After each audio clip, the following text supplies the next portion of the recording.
Hello, my name is Dr. Faraj Edher and I'm a prosthodontist with the Digital Dentistry Institute. Today I'm going to be showing you how we can utilize the Trios intraoral scanner to take both tooth-based impressions and implant-based impressions. So let's start by taking a look at the indication screen here on the Trios scanner. If we take a look at the right side of the screen, we see the case overview. And over there, we can review the indications that we've selected. So in our case, we're putting monolithic zirconia crowns on 2.5 and 2.7, and then we're creating a screw-retained crown on implant in the 2.6 region. Right under here, we have the additional scans.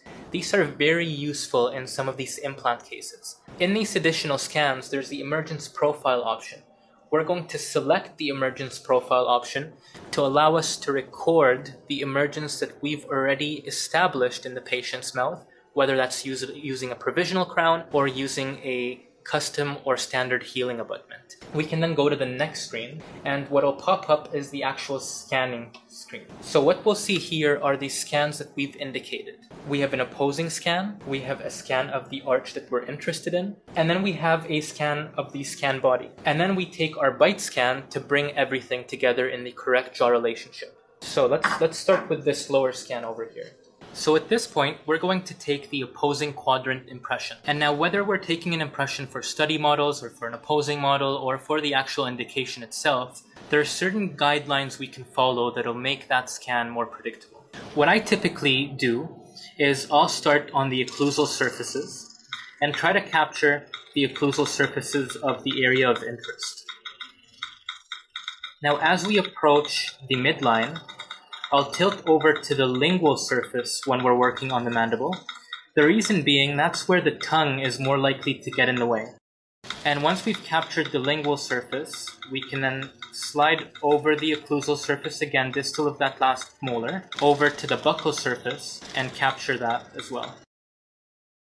What we see here is the completed scan of the opposing quadrant. At this stage, we're able to utilize the trim tool to get rid of any areas or soft tissue that is not very useful. And what this does is it reduces the chance of it interfering when we take our bite scan, but also trims the file down so that when you're sending it to the lab, it's more compact and easier to use. So at this stage, we can go to the next screen, which will take us to the upper impression. So what you'll notice now is that the screen shows two upper scans. The first is an upper scan and the second one says upper scan body. And the reason there are two upper scans are because on the indication page, we've identified that we would like to take an emergence scan. So what that means is that for the first upper scan, we'll have our patient in this situation over here, which is we've removed the healing abutment or provisional crown, and we're ready to scan the emergence profile prior to inserting the scan body. So again, we follow the same protocol where we're capturing the occlusal surfaces. We're paying a lot more attention at this stage to make sure we capture all the margins on those crowns.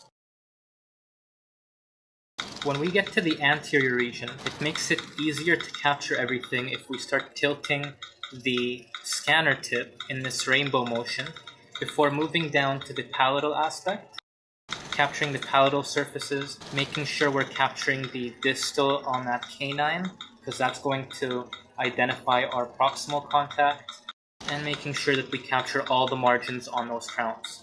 We're then moving to the buccal aspect, again ensuring we capture all of those margins, capturing the emergence profile there where the implant is. At this stage, when we review our impression, we can see that there are certain areas that we have to go back in and scan. So we've captured the distal aspects nicely, but we need to go back in and capture the mesials to get more information there.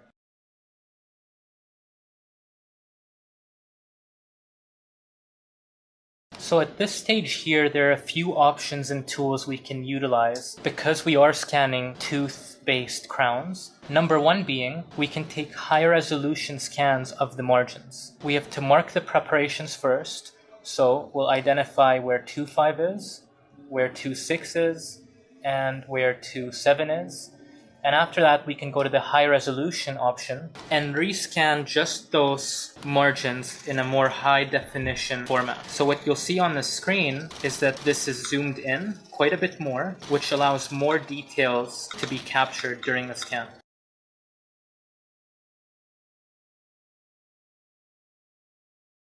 Now that we've captured the margins in a more high-resolution scan, we're also able to use the Lock Surface tool, which is found in this Tool tab under Lock Surface. And what that allows us to do is zoom into the areas where we've retracted the soft tissue and captured the margins, and lock those surfaces so that throughout the rest of our scan, if that tissue starts to collapse, this part of the scan is unaltered and the margins will still be very clear. So we're just locking the surfaces around those margins and soft tissue. And what we'll also do is we will lock the surfaces around the emergence profile that we've captured. Because again, as we take the time to insert the scan body and retake the scan, that emergence profile might start to change. So we've locked those surfaces and are now able to move on to the next scan, which is the scan body scan.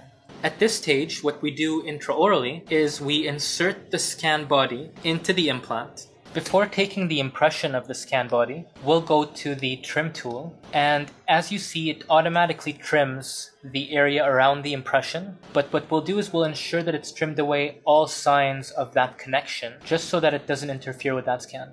That looks pretty good. Once we're at this stage, we can go ahead and scan the scan body. We'll start at a point that is common between the two scans. So I'll start at the premolar site to initiate the scan. And once the scan's initiated, I'll move over the scan body and make sure that we capture all the surfaces of the scan body.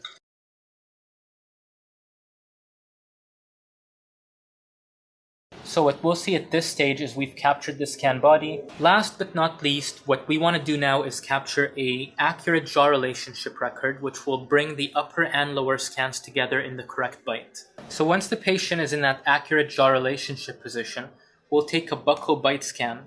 And what we're looking for is to capture enough of both the upper and the lower dentition to allow the software to merge both of those files into the correct occlusal relationship.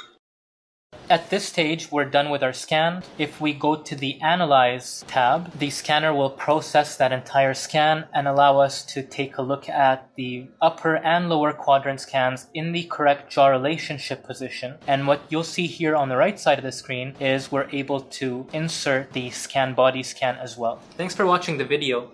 If you have any questions about intraoral scanners or scan bodies or anything really related to digital dentistry and implant dentistry, please feel free to contact us at the Digital Dentistry Institute. Our website is www.ddidental.com.